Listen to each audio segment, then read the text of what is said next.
This is ABC 15 Mornings Breaking News. And as we help to get your day started here at 6 a.m., ABC 15 is continuing to track several shootings across the valley while you're sleeping. These do involve officers. Thank you for starting your day with us. I'm Kaylee O'Kelly. And I'm Megan Thompson here. We have team coverage for you this morning, making sure you have everything you need to know.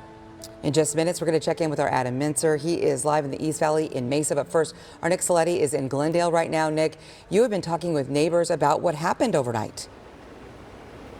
Kaylee, Megan, good morning. And we also just spoke with police who just in the past few minutes gave us an update on what exactly happened here right now. Here's the new detail I'm getting. We can confirm the person who was shot and killed by Glendale police today, 28-year-old Adrian Green, in a house just about 100 feet behind me. You can see this is still a very active scene right now. A number of Glendale police squad cars on scene.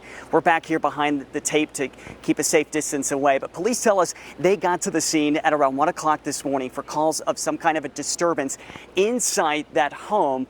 When they arrived, things escalated from there. We're still working to piece together what exactly happened. We know there were 2 officers on scene who fired those shots. The suspect, as I mentioned, 28-year-old Adrian Green, was struck here and killed. He did not survive. Kaylee, you mentioned I did speak to a neighbor as well just a short time ago. He says all the commotion was so loud it woke him up out of his sleep.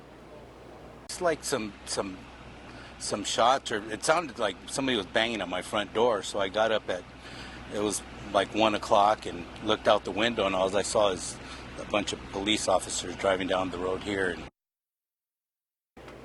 Now, I also just spoke off camera to a man who told me that he comes through this area every day to golf and was wondering how long this area is going to be closed for. I asked Glendale police that question. They think it's going to be at least until noon, until this area of 89th Avenue and Maryland is all cleared up as this investigation continues. Speaking of that investigation, Glendale police tell us that Buckeye police are now taking over this investigation. Of course, protocol to have a different department come in and investigate all of this. I'm going to stay on scene as we work to piece all of this together. At 6:30, you're going to hear more from police about the danger that they face in these situations and others. But in the meantime, our team coverage continues on what has been a very busy and dangerous overnight for Valley law enforcement. ABC 15's Adam Mincer joining us live in Mesa because, Adam, you're at the scene of a separate officer-involved shooting, this one with Mesa Police.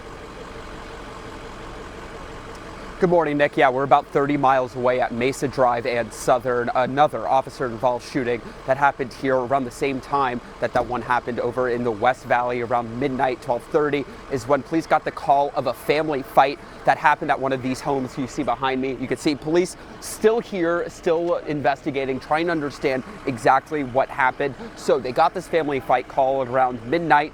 Officers, when they got here, were being told that they saw a man come out of the house with a handgun. Officers shot that man and were told that they took him to the hospital. We don't know his condition, how he's doing at this time, but those shots rang out across this Mesa community. I spoke to one person who was outside when those shots first were fired. We were just sitting outside on a quiet night, nothing was going on, and all of a sudden you hear, doo, doo, doo, doo, doo, doo. And you were like, that was close, but you didn't know why, what, or that's all you heard. And then all of a sudden you see sirens coming in and lights coming in, and you can see them off the telephone poles. And then all of a sudden I looked outside and you see tons of cop cars and about 10 different cop cars running out. And the suspect in this case, 33 years old, Tempe PD taking over the investigation, considering this was an officer-involved shooting involving the Mesa PD Police Department. No word yet on how long this is going to be closed. As you can see, still some evidence markers, still some initial police work that is happening. So I will also be staying on the scene to bring you the latest. Kaylee and Megan. Yeah, and Adam, we've heard both departments from Mesa to Glendale talk about the inherent risk that their officers are taking. I mean, the juxtaposition of these scenes, right? This is a family fight in Mesa. The one in Glendale was some kind of call for help, whether mental health or any other thing that they were looking for. 2 completely different incidents, both resulting in officer-involved shootings. They never know what they're getting into, and we appreciate their work. We're thankful that all of them are okay this morning. And we'll continue to follow some of these numbers. 33 officer-involved shootings here in the valley since the first of the year.